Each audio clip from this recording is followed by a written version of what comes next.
leva? Leva o que, André? Pra onde? Você vai levar ou não vai levar, Eduardo? Não sei, depende. Tem que levar o que pra onde? Quando? Com quem, Eduardo? Precisa ver direitinho essa história, hein? Mas eu acho que eu levo. Você leva? Levo. Quando? Não sei, a qualquer momento. Pra onde? Pra terapia? Isso, pra terapia. Sejam bem-vindos, sejam bem-vindas ao primeiro episódio da primeira temporada do podcast Leva pra Terapia. Meu nome é Eduardo Veríssimo. Eu sou Andréa Dias. E nós somos psicanalistas. E hoje, nesse primeiro episódio, nós vamos trazer esse primeiro conceito, né? Leva pra terapia. O que você leva pra terapia? O que as pessoas levam pra terapia? Porque tem pessoas que têm mais facilidade para levar assuntos mais difíceis e outras pessoas têm mais dificuldade. Hoje, nesse mundo que nós vivemos tão imediatista, né, as pessoas estão meio que se perdendo, principalmente nas redes sociais, né, onde elas se comparam com outras pessoas, existe uma felicidade meio que crônica, né, que invade a tua tela e você acaba percebendo, puxa, todo mundo tá feliz e eu não. Mas será que todo mundo tá feliz mesmo? Será que todo mundo não tem uma demanda para resolver?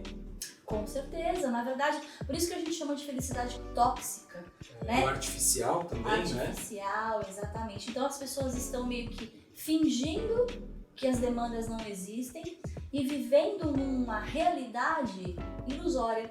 Elas vivem num mundo de ilusão, sendo que na verdade elas sofrem, mas fingem que não sofrem. Você tem percebido isso na tua clínica, Eduardo? Sem dúvida, na verdade, assim, como você disse, pelo momento atual que nós vivemos, né, de aparência, onde você tem que ser isso, tem que ser aquilo, tem que ter, porque senão você está fora de um contexto de aceitação, um contexto, na verdade, social, as pessoas elas vêm procurar a clínica sempre com um sintoma, né? E esse sintoma, normalmente, ele acaba sendo derivado desse contexto de uma pressão social, né? Então, nossa, eu tenho 40 anos e não casei ainda, e todas as minhas amigas casaram. Ou, na verdade, olha, eu vejo que outras pessoas, os meus amigos estão sempre toda hora viajando e eu só trabalho, eu trabalho num lugar tóxico.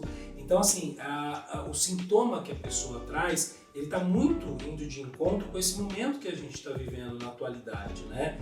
E quando você começa um trabalho analítico com a pessoa que vai te procurar, né? E a gente vai discutir um pouco mais para frente, que talvez o termo paciente ele não seja o mais adequado dentro da nossa área de psicanálise, mas a gente percebe que o sintoma ele vem no primeiro momento por uma demanda, muitas vezes de uma pressão social, mas ao decorrer das sessões da terapia você começa a ver que a questão ela é muito mais profunda, né? Que a pessoa não consegue enxergar a responsabilidade dela sobre todo um contexto que ela traz. Não sei se você também percebe isso nos atendimentos. Não, sem dúvida. Quando o paciente chega, né, procurando a terapia, ele sempre chega com alguma questão muito pontual, né? Ou é um relacionamento que não tá legal, ou é o trabalho, né, ou filhos, coisas muito pontuais. Mas quando você começa a fazer a terapia, você começa a perceber que o paciente ele é como uma cebola, né? Você vai tirando uma casquinha numa sessão, a outra casquinha na outra, e na verdade toda aquela questão pontual ela está dentro de um núcleo, né? Dentro de uma demanda muito escondida, mas que ao longo da vida você vai tampando aquela demanda que traz aquela dor mais genuína com outras demandas para você poder sobreviver, né? Então hoje as pessoas estão mais sobrevivendo do que vivendo. Né? E daí as pessoas, na verdade, elas não se dão conta, né, que o bacana é você viver. É você viver as emoções, você viver os momentos e não sobreviver, seguir um protocolo social, um automatismo, né? E por muitas vezes também o que eu vejo são que as pessoas que chegam para uma análise, como você mesmo disse, elas vêm com um problema pontual, mas muita coisa é de lá de trás, né? Que veio se arrastando e que aí a pessoa não consegue, na verdade, entender. E o nosso trabalho como psicanalista é justamente esse. E o cuidado que a gente tem que tomar, né? Porque na psicanálise, da análise, você tem que levar o paciente à reflexão. Às vezes a gente até identifica no primeiro plano qual é o sintoma ou em qual perfil que ele se encontra, né? Digo, dentro de um perfil neurótico, histérico ou perverso, mas a gente precisa fazer um trabalho para que ele, na verdade, reconheça, para que ele entenda, não, poxa, realmente eu não tinha pensado nisso, né? E que muitas vezes o paciente falando, ele se ouve. E ele se ouvindo, ele consegue ter percepções da responsabilidade dele naquele problema. Que no primeiro momento a gente sabe, né? Há uma tendência natural do ser humano, não, o problema está nele, ele que é difícil, ele que na verdade, ou ela, que não faz as coisas direito. Mas e você? Qual é a tua responsabilidade? Eu acho que o nosso papel é justamente trazer isso, né? Então, mas é sua responsabilidade, como você está agindo perante tudo isso. Exatamente. Então, por isso que eu gosto muito de trabalhar com os pacientes a autorresponsabilidade, né? Porque quando você busca trazer o paciente a olhar para essa autorresponsabilidade, na qual ele se encontra naquela situação por conta de escolhas que ele fez, né? Por mais que você possa dizer, mas eu não tive escolha, teve. O não escolher também é uma escolha. Né? Então você percebe que muitas vezes as pessoas elas se colocam num lugar de eu não tenho o que fazer, né? Como assim você não tem o que fazer? Então ela procura terapia como se o terapeuta fosse resolver os problemas dela e na verdade não é esse o nosso papel. E aí porque a gente entra naquela questão da terminologia, apesar de ser muito comum a gente falar, eu vou atender o paciente, né, da questão da configuração do paciente, né? Porque o nosso papel ele é um papel de fazer com que a pessoa se autocure, né? E não que a gente vai dar um remédio, vai ter uma fórmula mágica para poder resolver o problema da pessoa, né? Exatamente. Por isso que muitas pessoas acreditam que a terapia não adianta, né? Muitas pessoas começam um processo e dizem, não deu certo para mim, porque aquele terapeuta não funciona comigo. Por quê? Porque o terapeuta não falou o que ele esperava que ele queria ouvir.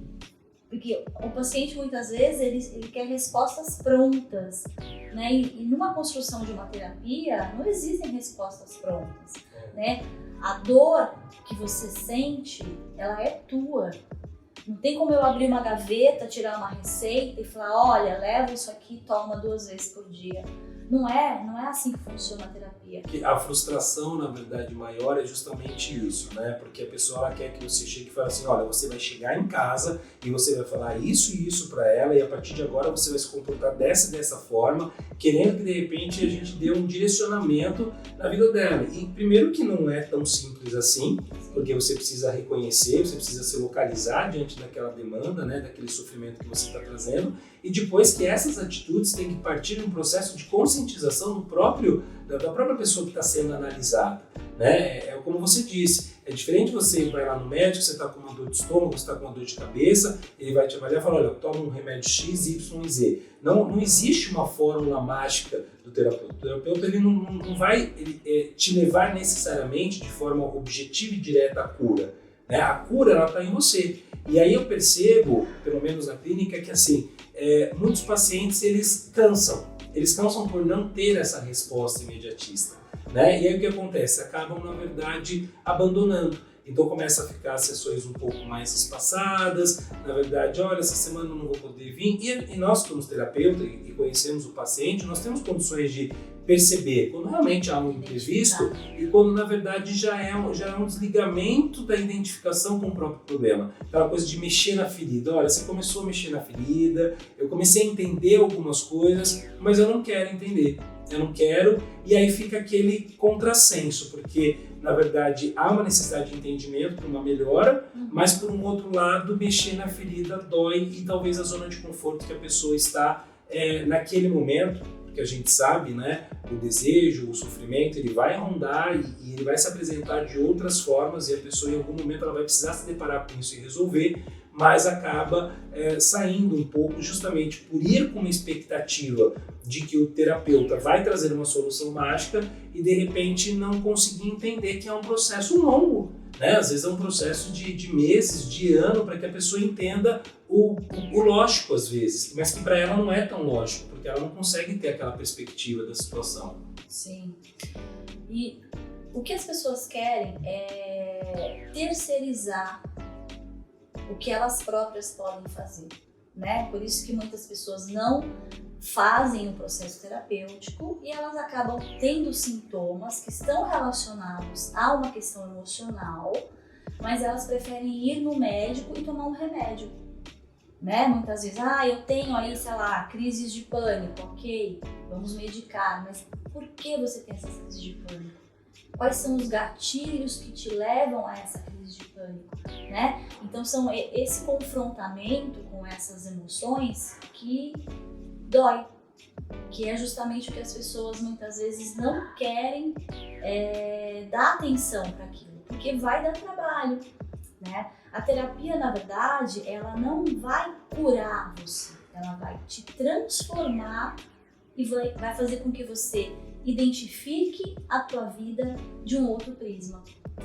E o remédio ele acaba sendo, nos estudos, né, quando dá no curso de psicanálise, o remédio ele acaba sendo muito paliativo, né? Então você, por exemplo, como você mesmo citou, a pessoa está com uma síndrome do pânico, ela vai tomar um remédio, nós não estamos aqui para dizer que o remédio não tem o seu efeito, que logicamente tem, mas passou o efeito daquele remédio, ela vai ter uma tendência a ter daqui 2, 3 dias, um mês, uma nova crise de pânico, toma o remédio de novo, e se ela entender, tá, mas qual é o fato gerador dessa crise de pânico? Né? Por que eu estou tendo isso? Qual que é o gatilho que na verdade é ativado em mim que eu tenho? Será que eu não posso começar a entender de uma forma diferente, a me colocar mentalmente, né, de uma forma diferente frente a essa situação? E aí o remédio, tudo bem, ele vai na verdade ajudar, mas o fato é que se a pessoa percebe, né, o porquê que ela está tendo aquilo, no processo de conscientização, fica mais fácil lidar com isso também, né? Exato, mas é muito mais fácil terceirizar. É muito mais fácil você jogar para o outro, para ele trazer a solução para você. Então, na verdade, as pessoas que buscam a psicanálise, né, a gente não costuma chamar de paciente, né? Porque paciente é aquele que está esperando alguma coisa. Quando você entra num processo de análise, você está fazendo junto com o terapeuta o teu trabalho. Então, não adianta você achar que o terapeuta vai resolver. Você está fazendo junto. O terapeuta ele vai estar junto com você no processo, no caminho, né? Vão ter momentos difíceis? Com certeza. Vão ter momentos que você vai ter vontade de desistir? Com certeza. Mas é aí que a terapia se fortalece. O terapeuta vai estar dando a mão para você, para que vocês juntos façam esse caminho, principalmente nas horas mais difíceis, né? Que é justamente como você mesmo colocou, a hora que você toca naquela feridinha, que dói um pouquinho mais, que você não quer olhar, que você não quer falar sobre, é ali que está a maior demanda, normalmente. E assim, por mais que seja difícil, né, para nós, e doloroso no sentido de a gente saber que às vezes um analisando ele tem a possibilidade de evoluir, às vezes a gente tem que deixar ir, porque a gente sabe que ele vai voltar, o tempo da pessoa. E por isso que uma das coisas que a gente discute mesmo muito, né, é a questão do silêncio. Às vezes até o silêncio é uma resposta, até o silêncio ela é uma própria análise, né? Porque a gente sabe que tem diversos tipos de pacientes. Tem aquele paciente que chega, né, e a gente volta a usar de uma forma mais comum paciente, né? Mas a gente sabe que o analisando ele, na verdade, quando chega no consultório, temos perfis de que tem uma cartaz, a pessoa fala, e a gente tem que ouvir, porque é aquele momento da pessoa falar e que às vezes um movimento que a gente faz, mas você já pensou nisso? Ou você já fez isso? Aí a pessoa pega e fala, nossa, realmente, né? E tem pacientes que na verdade são mais quietos, né? E que às vezes até o próprio silêncio da própria análise, ele também tem a sua importância. Então, eu estou dizendo isso porque, assim, é muito comum o psicanalista ter essa diversidade de pacientes, né? Pacientes analisando que tem, na verdade, a perspectiva de chegar a falar mais, contar mais, é aqueles que já querem ficar mais em silêncio, querem, na verdade, refletir, que às vezes uma frase, eu lembro que, como você sabe, todos nós somos psicanalistas também, temos que passar por psicanálise, né? Temos que ter o nosso terapeuta, e às vezes eu lembro que numa sessão eu achava que não era muito produtivo, mas era uma frase que que a minha terapeuta me falava? Uma frase, que era tudo que eu precisava ouvir para aquela semana e aí me levava para uma reflexão. Né? Então, e aí eu estou dizendo também isso para ir de encontro com aquela questão de que você não precisa ter a ansiedade de tudo vai se resolver numa sessão, porque não vai. Né? Cada sessão é uma sessão única, é aquele momento que na verdade a pessoa está vivendo, né? E que deve ser analisado de forma particular. E às vezes uma frase, a pessoa sai de lá já, poxa, eu não tinha pensado nisso, refletindo, né? Sim. E cada paciente, né, tem a sua subjetividade. Né? Então, o que uma frase que você fala tem uma reflexão para um paciente, não vai ter a mesma reflexão para um outro. Né? Então, são demandas diferentes, são pacientes que são sujeitos individuais. Né? Então, o que as pessoas procuram numa terapia é se encontrar como sujeito, né? Quem eu sou, né? Ou o que eu sou, para onde eu vou, por que eu estou vivendo tudo isso, né? São perguntas que na verdade trazem essa impaciência. Então, o que nos faz evoluir é justamente a impaciência, né? Se você se torna uma pessoa muito paciente, você fica no mesmo lugar. Porque a impaciência, a inquietude, a angústia, ela vai te tirar daquele lugar. Ela vai te trazer um movimento, né? Para que você busque algo que naquele momento não tá legal para você, né? Então, muitas vezes as pessoas dizem, mas fulano é casada, ou fulano tem um bom emprego, tá reclamando de quê, né? A gente ouve muito isso. Às vezes a pessoa chega, mas as pessoas não entendem por que eu tô sofrendo, porque eu tenho tudo. Mas o tudo é subjetivo, né? O tudo para você pode ser uma coisa, para mim pode ser outra, né? Então, o papel do terapeuta é justamente esse, é ter essa escuta mais técnica, né? Essa escuta mais voltada para aquela subjetividade. E a palavra terapia, ela vem do grego, que significa a arte de curar, né? Então, eu não acredito que nós curamos ninguém, nós cuidamos do paciente, nós cuidamos daquela pessoa, daquele sujeito que está na nossa frente. E a partir daquele cuidado, ele próprio vai conseguir se curar, né? Porque é uma ferida que está doendo, muitas vezes há longos anos. E quando você começa a cuidar daquelas feridas, ou pelo menos ajudar ele a cuidar daquelas feridas, ele mesmo vai se curando aos poucos. Só que para isso precisa ter esse primeiro movimento, de levar para a terapia aquele sintoma. E por que você, assim, é uma das coisas que a gente ouve muito, né? Às vezes a pessoa chega no consultório e fala assim, olha, as pessoas falaram que eu não precisava de terapia. Né? Porque por que eu vou gastar dinheiro com isso? Ou que às vezes eu já cheguei a atender pacientes que falam assim, o meu pai falou que se eu não resolver meus problemas, ninguém vai resolver por mim. Né? Então, assim, existe, quando você fala nas figuras de psiquiatra, psicólogo, quando você fala na figura de um terapeuta, existe uma resistência, né? Uma resistência até social de que, assim, se você vai procurar, é porque você é louco. É porque você não está bem, é porque você não dá conta dos seus próprios problemas, então você tem que procurar alguém. Então, há muitas pessoas que têm uma resistência, às vezes a pessoa tem uma esquizofrenia, precisa, né, de procurar um psicanalista, para poder um psiquiatra, para poder, na verdade, tomar um remédio, mas não, porque a figura do psiquiatra remete a sou louco, ou a figura da terapia assim, estou com um problema, né? Se você fala, apesar que hoje a gente percebe que tem mudado muito, né? A gente vê que as novas gerações, elas entendem a necessidade da terapia para entender a própria dinâmica da vida, e eu atribuo isso um pouco dessa resistência mais até às gerações antigas, porque também foram criadas dentro de um conceito de que tem que ser assim, se não for assim, né? Não é, e você que tem que resolver os seus problemas, você tem que ser forte, homem não pode chorar. Então, essa resistência ela vem mais das gerações antigas do que das atuais, mas ainda encontro pessoas atuais, novas, que dizem: não, eu não vou para terapia porque é gastar dinheiro à toa, eu que tenho que resolver os problemas, o terapeuta não vai me ajudar em nada. Você acha que tem um preconceito social, que assim, então, se você tem que se enquadrar dentro de um protocolo, tá? Ou seja, casar, você tem que ser feliz, você tem que ter um carro dono, você tem que ter um bom emprego, você tem que fazer isso, tem que fazer aquilo lá. Se você não segue e se você vai procurar, porque no momento que você também procura o autoconhecimento, você percebe de que muitas coisas que estão falando para você que tem um valor, não tem.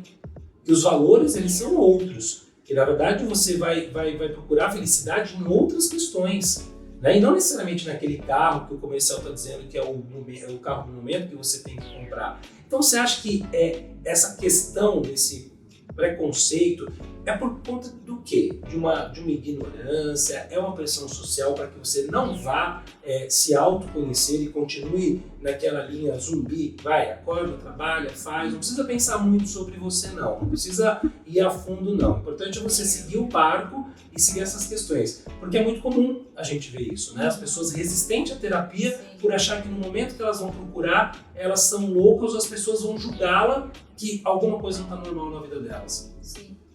Então, quando você se coloca nesse processo terapêutico, primeiro, você vai assumir a tua vulnerabilidade. Já te coloca num patamar diferente do eu sou forte, né?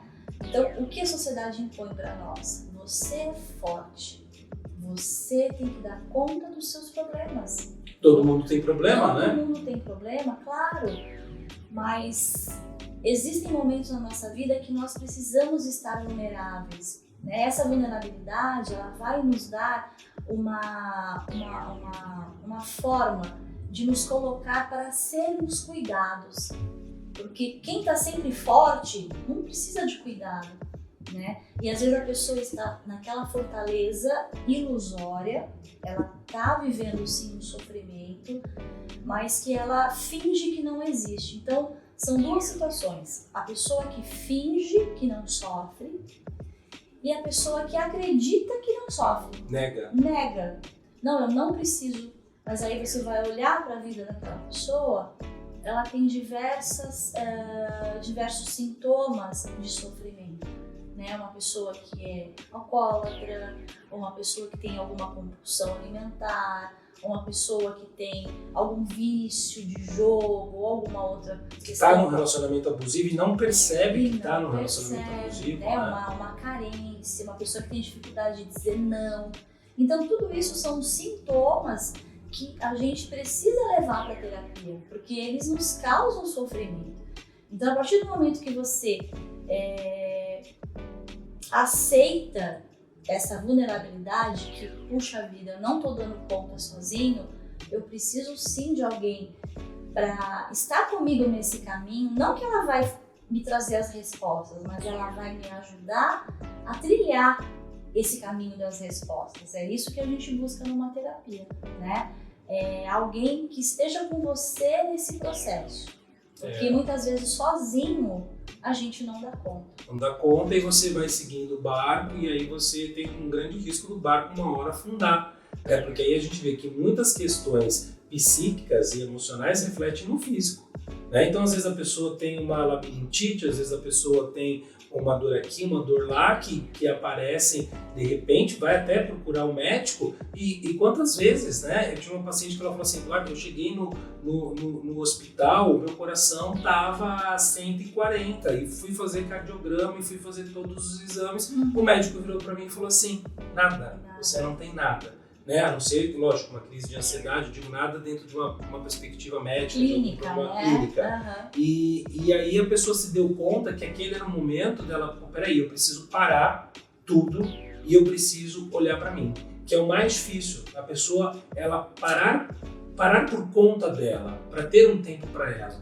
Né? Então assim, a gente tem a gente vive um momento que é muito pelos outros, né? É pelo marido, é pela mulher, é pelos filhos, é pelo trabalho, é pelo amigo, e por você.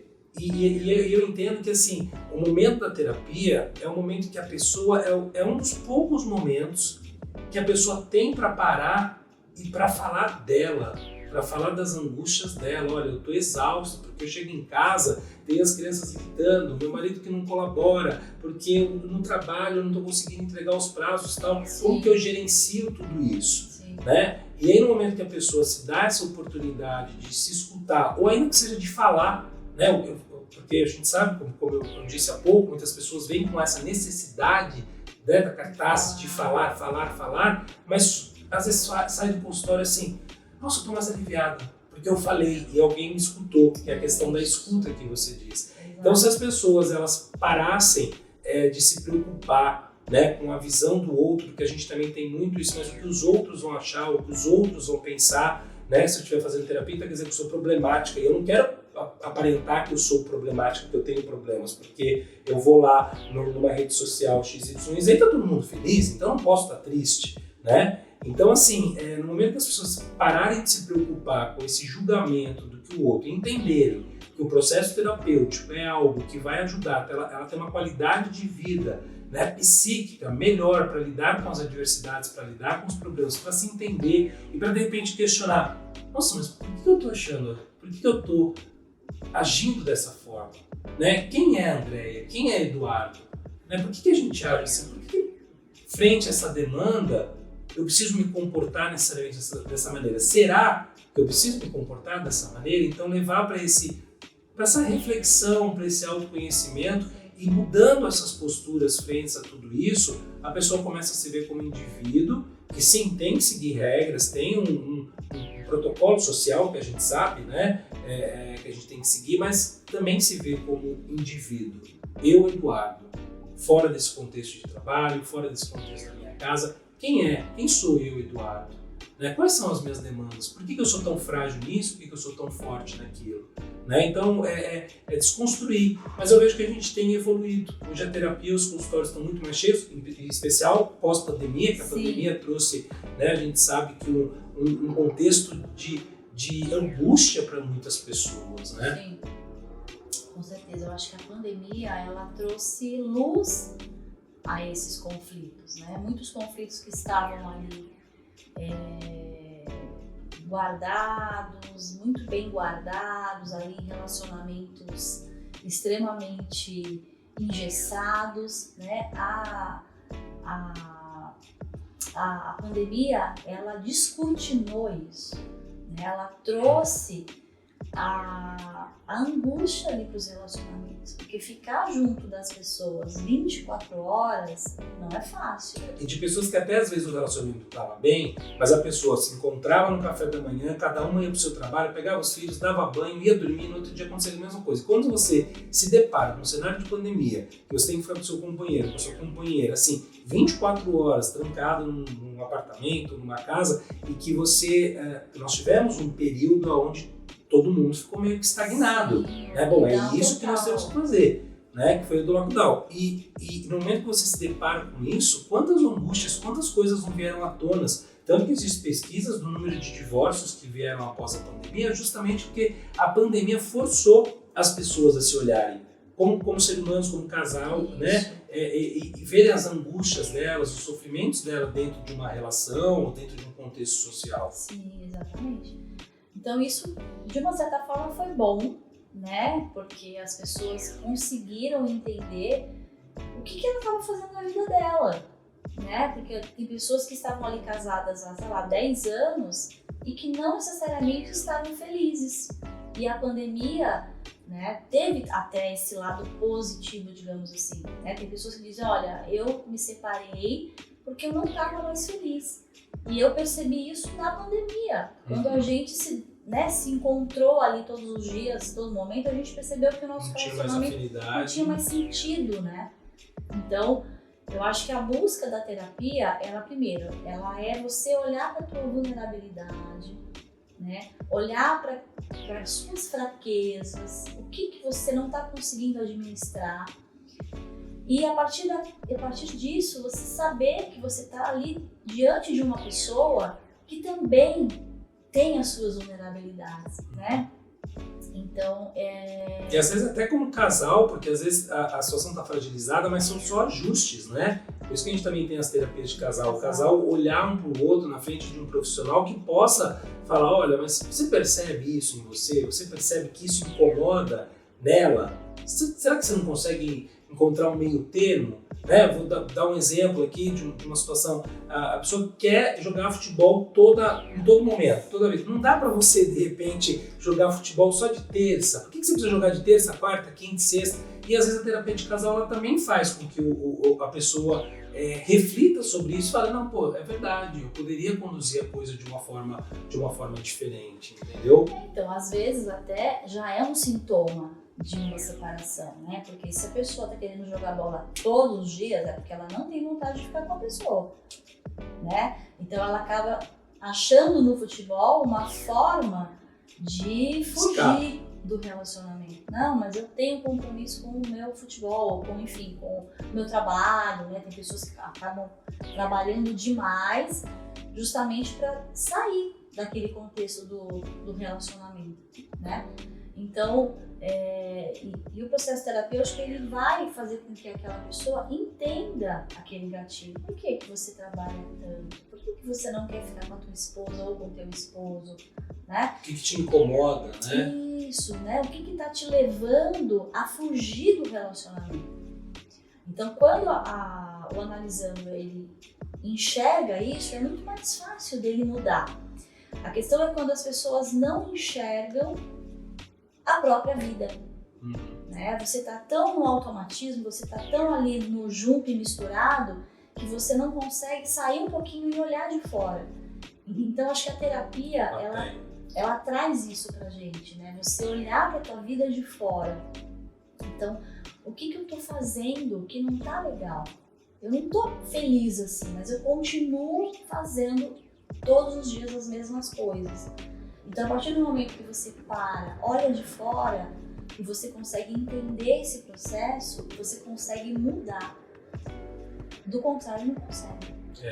E é por isso que as pessoas têm que levar para a terapia mesmo, né? Levar as suas dores, as suas angústias, os seus mais profundos segredos, porque o terapeuta, a gente sabe, né, que ele acaba sendo um depósito, mas um depósito, eu falo, positivo dessa intimidade, um confessionário, né? E as pessoas não têm que ter vergonha dentro de uma sala de terapia, né? Porque a gente às vezes percebe que uma ou outra, na verdade, não fala sobre o que está incomodando por vergonha, e o papel do terapeuta também é deixar à vontade. Não, olha, você está aqui, a tua privacidade vai ser resguardada, o que você falar aqui vai ficar aqui, tem uma questão de ética, fale sobre os seus mais profundos desejos, sobre as suas mais loucas fantasias, o que você quer, o que você não quer, porque nós estamos aqui, na verdade, para te ajudar. Eu acho que esse bate-papo é importante para que as pessoas, na verdade, mudem um pouco esse olhar da terapia, né? Entendam que o terapeuta não vai trazer necessariamente a solução do seu problema, mas ele vai te ajudar nessa trajetória, nesse caminho,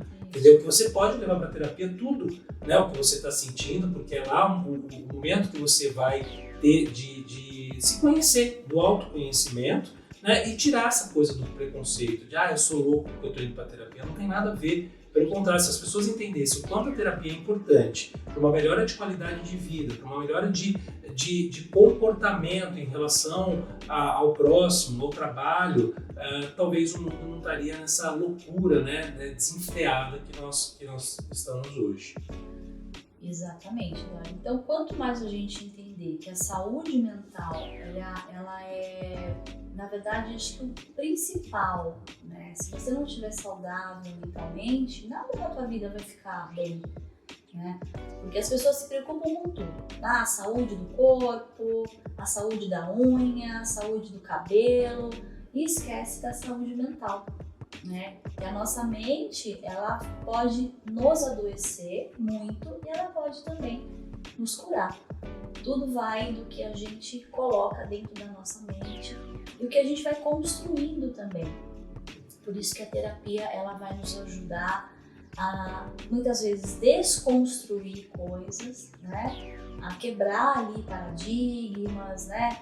Você conseguir tirar aquelas crenças que você tem muitas vezes de você é assim mesmo, você sempre foi assim. Não vai mudar. Não vai ele mudar. não muda, né? Não, ele não muda. Não muda, sempre foi assim. Então, assim, isso é uma crença, né? Porque todos nós mudamos a todo momento. Nós podemos mudar, nós devemos mudar. Porque esse faz parte do processo de faz desenvolvimento. parte do processo evolutivo, né? Senão nós estaríamos ainda morando em cavernas. Então a gente precisa desse movimento da aceitação da vulnerabilidade e a partir desse movimento, dessa aceitação, fazer essa transformação. Porque uma pessoa que entra para fazer uma terapia, ela vai ter sempre uma dor. E ela vai sair do processo terapêutico com outra dor. A gente não vai conseguir sanar as dores do mundo. A questão é você aprender a lidar com essas dores, né? Então, o outro vai continuar, muitas vezes, agindo da mesma forma, mas quem tem que mudar é você. Isso aí. A forma com que você lida com o que o outro faz, e não o outro. Porque ninguém muda ninguém, né, Eduardo? Ninguém muda ninguém. Eu quero que meu marido mude. Ele não vai mudar, querido. Ele não vai É ilusório. mudar. Na verdade, pode até temporariamente ter a pessoa tentar se adequar, mas vai chegar um momento que a essência dela vai falar mais forte e que ela vai voltar a ser o que ela é. Né? Mas vamos ter muito assunto para falar nesse podcast. Hoje é o seu primeiro episódio, né? Da primeira temporada. Nós vamos trazer aí vários temas que são de extrema importância. E vamos pedir para o pessoal, na verdade, veja o podcast no nosso canal, siga as redes sociais que nós estamos colocando aqui embaixo. E estou muito feliz por esse primeiro episódio. Acho que a gente consegue aí mostrar para as pessoas a importância do processo terapêutico e vamos levar para a terapia mais coisas, né? Leva para terapia. E não deixe, gente, precisar para fazer terapia. Eu não preciso. Então as pessoas muitas vezes deixam chegar no extremo, né? Deixam chegar naquele sintoma mais no limite para você pedir ajuda. Então não deixa chegar nesse limite. Procura antes, vai se conhecendo, vai se percebendo, vai se colocando numa situação de vulnerabilidade. Não queira ser forte o tempo todo, porque ninguém é. Verdade. Leva para terapia? Leva, opa! Quando? Sempre! Então vamos lá. É isso aí, pessoal. Até a próxima.